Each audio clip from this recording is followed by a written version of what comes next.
So you finally deigned to show up. One would think that working in service of so many noble houses would have taught you a thing or two about diligence and punctuality, but it seems the common roots run deep. Alas, I have already started work without you, and must hastily proceed, but rest assured I will not let this matter go. Quickly now, go to that cart there and fetch me the cutting of aloe, please.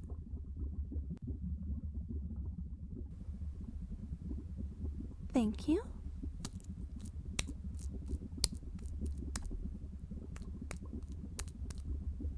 That should be enough. Next, bring over those dandelions. I'll ground them up into the paste along with these poppy seeds here.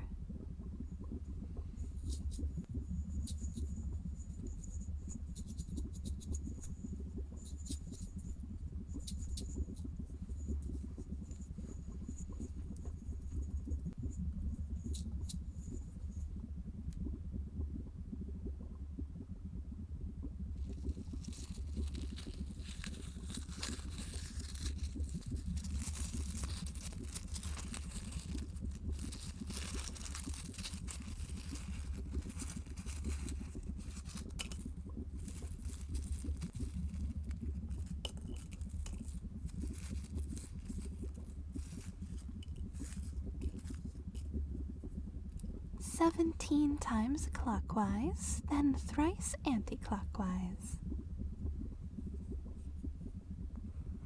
1, 2, 3, 4, 5, 6, 7, 8, 9, 10, 11, 12, 13, 14, 15, 16, 17. And reverse. Once, twice, thrice. Perfect. This? Oh no. This isn't the spell. How ridiculous.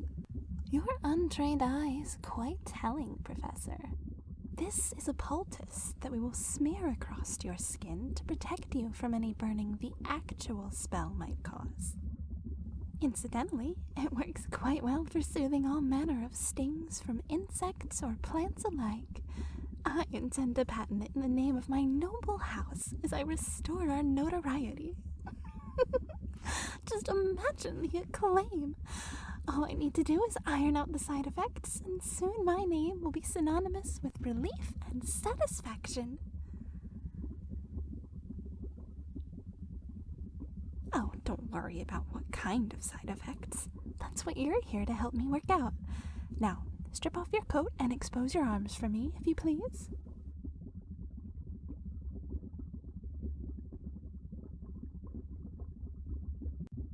Well, I can't use it.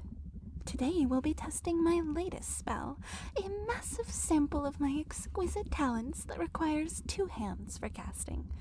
So you see, I simply can't cast it on myself. That's what you're here for.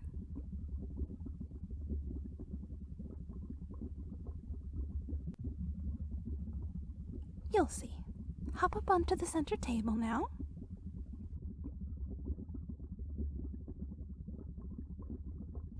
That's perfect. And your arms? We must ensure a thick layer fully encompasses your skin. Can't be any missed areas or pockets of exposure. So just let me... And then around here. And lift your arm for me, Professor. That's good, thank you. And over here. And up toward the ulna. Make sure we've got the wrist, too. Alright, that's that side done. Now your other.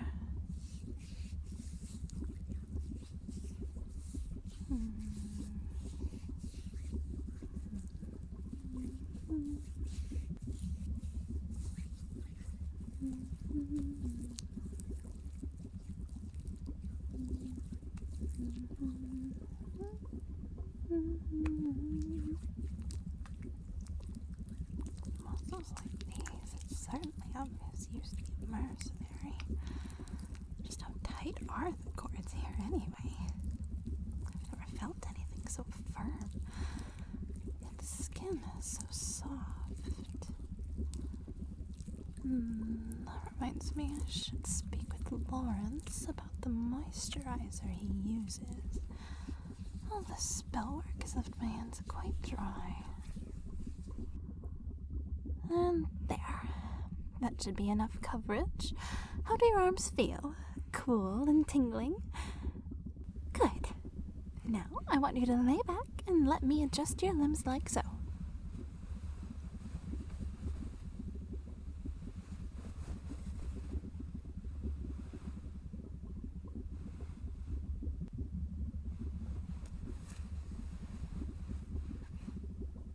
Okay, now hold that position. It's very important you breathe normally and keep perfectly still. We wouldn't want an accident after all. Oh, don't look at me like that. So long as you follow my direction, nothing can go wrong. Now, settle in. I'm about to begin.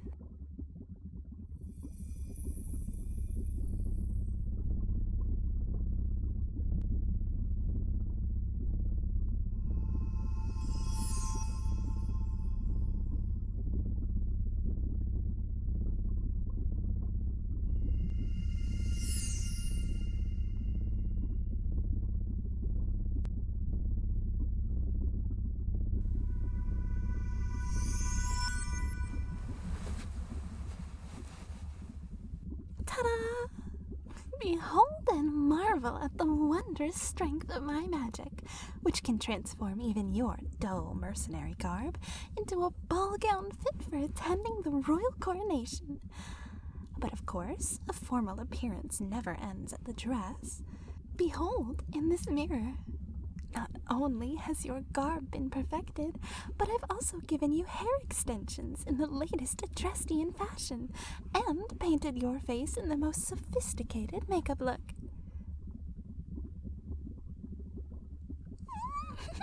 You are positively speechless. I've completely dazzled you with my talents, haven't I? As you should be. Normally, preparing for a grand gala is a time-consuming endeavor, which detracts from everything the nobility could accomplish otherwise. Yet, grand galas and similar social functions serve an extremely important role in networking.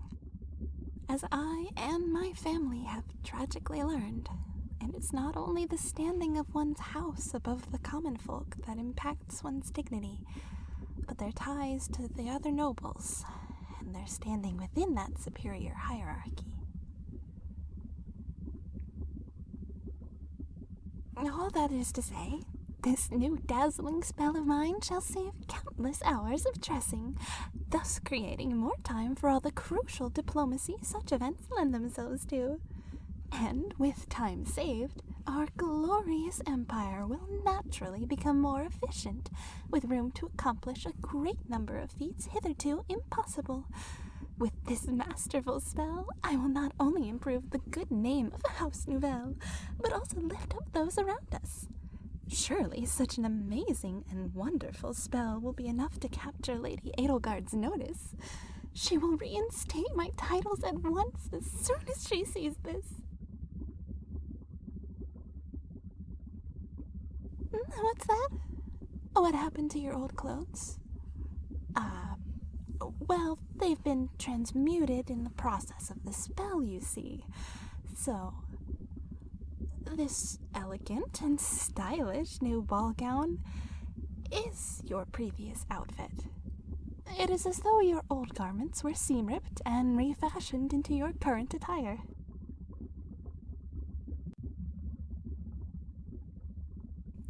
Now, I think you look very fetching. The tulle and silk of your gown complement your figure, emphasizing your muscles without losing the soft and delicate nature of your skin. And I'll have you know, waist-length hair is indeed quite fashionable. Why, I myself am endeavoring to grow mine out. Lady Edelgard is quite the trendsetter.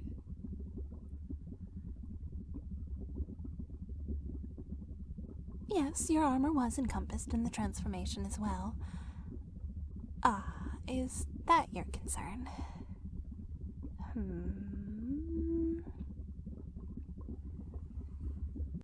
Well, no.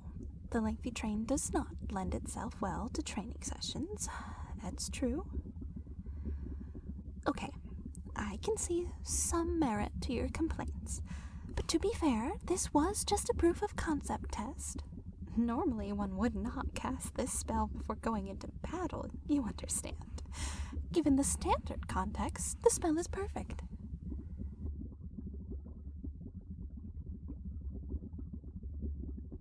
Yes, well, about that.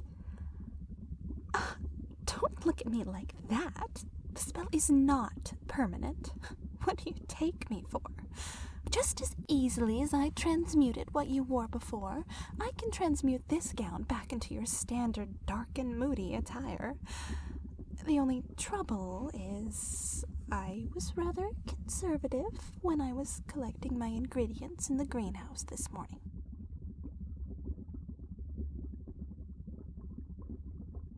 Well, I knew, of course, that my spell would go off perfectly. So why overharvest that which my fellow students have worked so hard on? It is quite environmentally conscious to only take the exact amount you will need, even if it is a matter of weed-like herbs such as dandelions. I was doing my due diligence. I'll have you know, House Nuvelle's gardens were famous across the empire in our heyday. My ancestors would turn over in their graves if I were careless in the greenhouse here.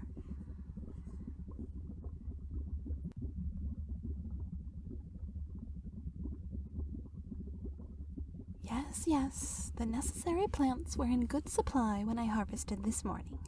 We should easily be able to retrieve all that we require without issue.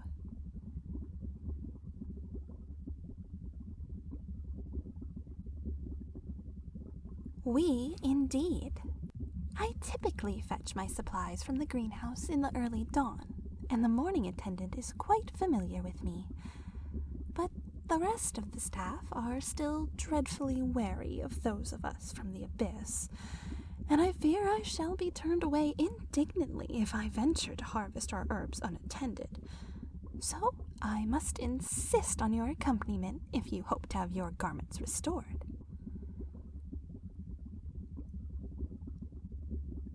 Then let us away with great haste.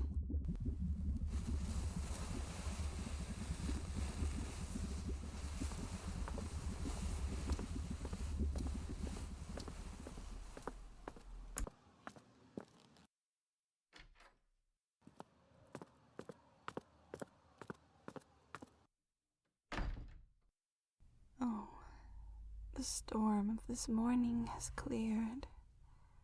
The sunlight now is so bright. The way it sparkles on the gems of your bodice, caressing your beauty, only to be ruined by my presence. I am so sorry. I am not fit to attend you in all your glory. Even in your preferred daily uniform, I would be like a sour smell which ruins the banquet. But as you are now, so well groomed, I am a mold in the tiered cake.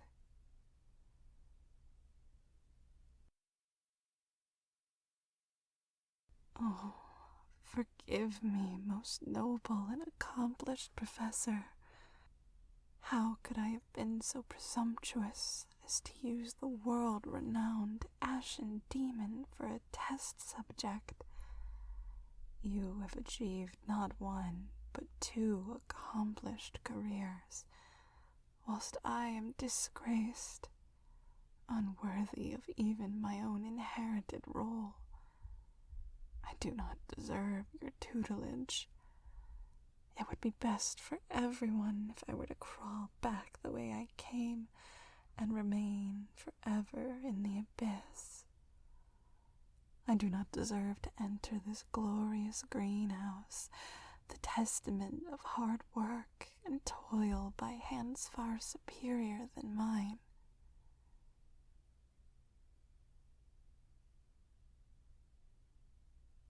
I am honored and most humbled to serve you and carry your supplies.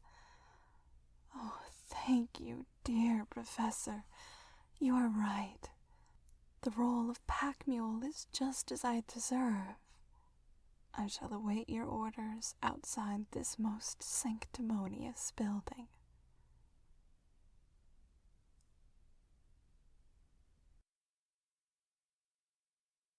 Oh, but it is true. I am the one to blame for your current state. You are most correct, of course. The least I can possibly do is to reverse this state I have inflicted upon you. I am so sorry, Professor. With your blessing, I humbly request you grant me chaperoned entrance into this glorious greenhouse, that I might identify the plants we must use to ensure your utmost safety in the process. Thank you. I am your humble servant in all things.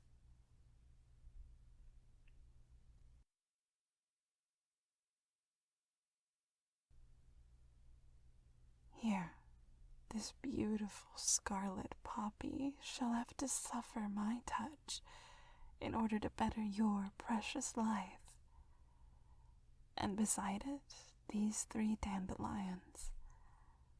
Oh, I am so deeply sorry, little flowers. Though my diseased hands stain your souls, please take solace in knowing it is not in sacrifice to me that you give yourselves over, but in service to our most wonderful Professor.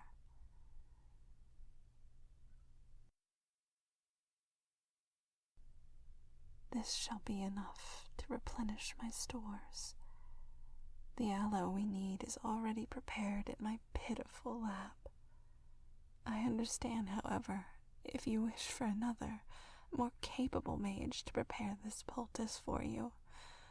I am unfit to lay a single hand upon your skin. Just the very thought is so pathetic. How could I ever imagine myself to be so bold, to be deserving of such an honor?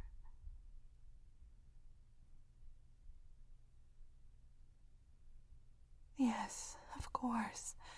I shall attend you immediately to Abyss, as any good mule would.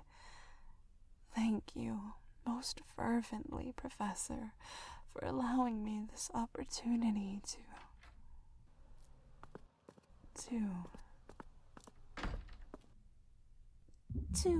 help.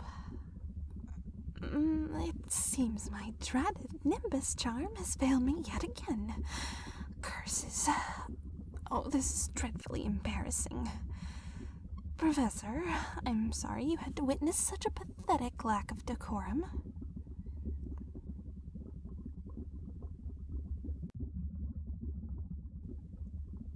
It is my condition. Or perhaps it is more appropriate to deem it my curse. I've tried tirelessly to find a cure, of course, but no mage to date has been able to give me relief. It is painfully frustrating, and one of the many things that keeps me tethered to the abyss, despite my dreams to return my house to its former standing.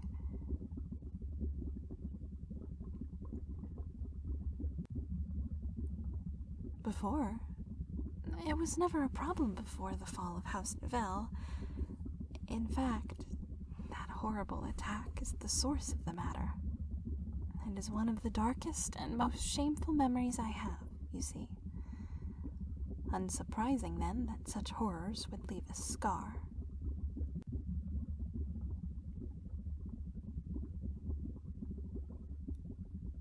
Thank you. That is why I am so dedicated to restoring my house and reclaiming my title. I will, nay, I must recover all that was unjustly ripped from under us, and it all begins with this spell. back into position now, Professor. Allow me just a moment to mix these herbs, and we'll have you back as you were.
And done. Lift your arms for me.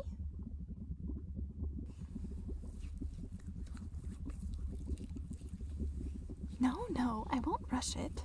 This is a very important step, you know. And you were doubting me before, asking about side effects and worrying over safety. I told you it'd all be fine, didn't I? There now. Other arm, please. Let me just bring this up here, and then... just like that. A little bit more on the bend here. Careful not to stain the sleeve. Notice how that would react to the spell. Cannot risk any stray factors now. Not to worry, I am unpaired in my attention to detail.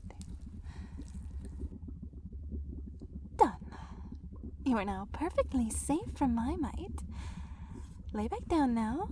That's it, just like that. And lend me your arms.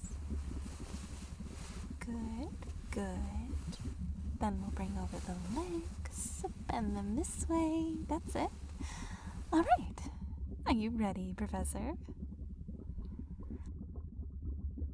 Then rejoice, as you will be privileged in seeing my marvelous casting a second time.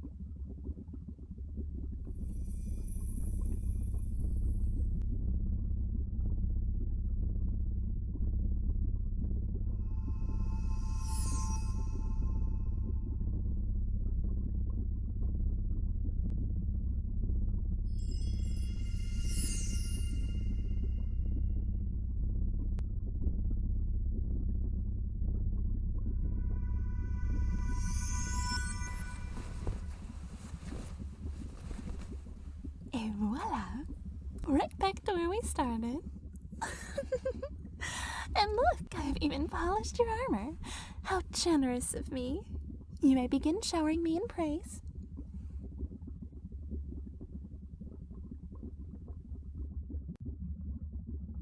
Oh, come now. You were never in any true distress. A little dolling up has never done anyone any harm. Those students we passed on our way to the greenhouse certainly thought you looked ravishing. I'll bet they're going to tell all their friends, too. Word is going to spread like wildfire. I'll be the talk of the academy. Oh, Professor, thank you for your assistance. Do be sure to tell everyone all about this now, and mention me by name, of course. Oh, I must go and show Lady Edelgard right away. Ta-ta!